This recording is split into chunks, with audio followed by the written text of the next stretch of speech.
was an old woodcarver who had always dreamed of having a son.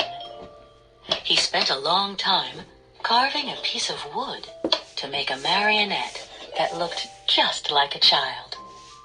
One morning, he was very surprised when the puppet he had finished the night before started to walk and talk. He took the marionette in his arms and called it Pinocchio. The next day, when Geppetto went off to work, Pinocchio heard a cricket singing near the window. When he approached it, the cricket said, "You best be good. Never lie to your father, and make sure you attend school." But Pinocchio didn't listen to the creature. All he wanted was to have fun.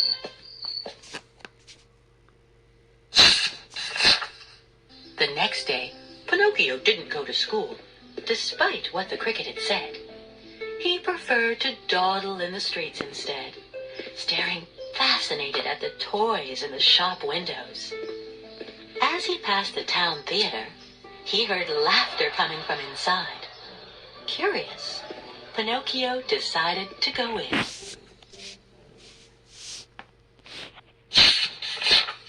Pinocchio headed backstage. He put on a multicolored costume and a big black hat. Then he went right out onto the stage with the actors and began improvising a marionette routine. At the end of the day, Pinocchio's performance was so successful that the leader of the troupe of actors gave him 4 gold coins as payment. The little puppet rushed home to give the gold to his father. But on the way, he came across a limping fox and a blind cat. The animals insisted that if he planted his coins in their enchanted field, they would grow into a tree full of gold. But as they neared the forest, the 2 accomplices ran off with Pinocchio's money, leaving him there alone and lost.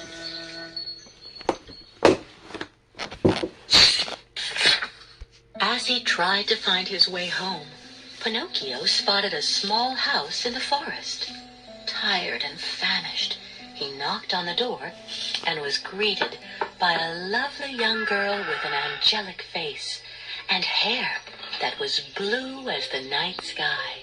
She was a fairy who had lived there for 1,000 years.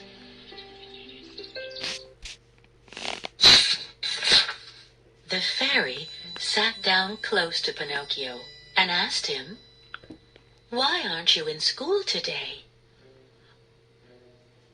"I was in class this very morning, learning how to read and write," he stated confidently.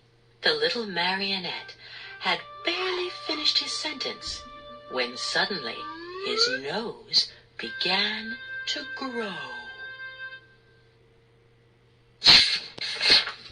Pinocchio then told his new friend that he was the best pupil in school. But the more he lied, the longer his nose got. The fairy smiled and explained to the puppet that it isn't good to tell lies. Pinocchio finally understood. He sheepishly promised to always tell the truth and to go straight home to his papa. Along the way, Pinocchio encountered a cart being pulled by 2 little donkeys. In the cart, there were children singing. The man driving them stopped and said, "Come with us to the land of toys. You will have fun all day, and there is no school." Despite his good intentions, the puppet simply couldn't resist. He barely hesitated before hopping up into the cart. It was so fun in Toyland that Pinocchio would have liked to stay forever and ever. But one morning, he woke up to find that he had grown gray hair and long ears. "Ee-aw!" he cried. He had missed so much school that he had become a donkey. Panicked, he galloped to the beach and leapt into the sea.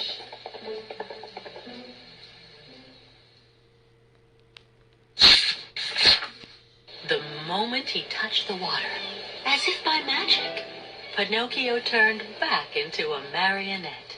He was swimming towards the beach when suddenly an enormous shark swallowed him whole. The little adventurer was sucked into the monster's belly. Once there, he was surprised to find Geppetto, who, in his search for Pinocchio, had also been gulped by the giant fish.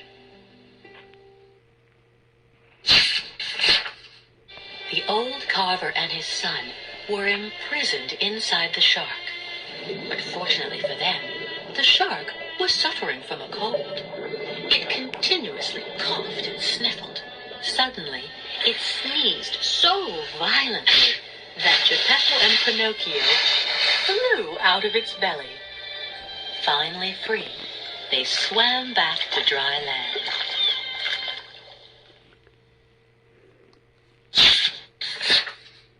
Safe and sound, Geppetto and his son returned home. They were very pleased to be reunited. Pinocchio finally understood that disobeying and lying didn't do any good. He went to school every day after that and took his homework seriously. Pinocchio had become such a good boy that one night the fairy, who had not forgotten him, decided to reward him for his efforts. She entered the house and flew to her young friend's bed.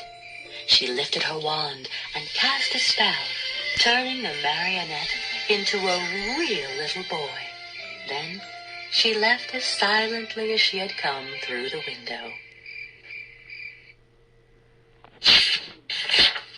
The next morning, Geppetto went to wake Pinocchio up for school.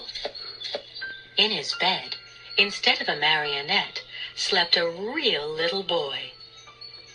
The old woodcarver couldn't believe his eyes. He took Pinocchio in his arms and kissed him tenderly. His wish had come true. He finally had a real son who looked just like all the other little children in the world.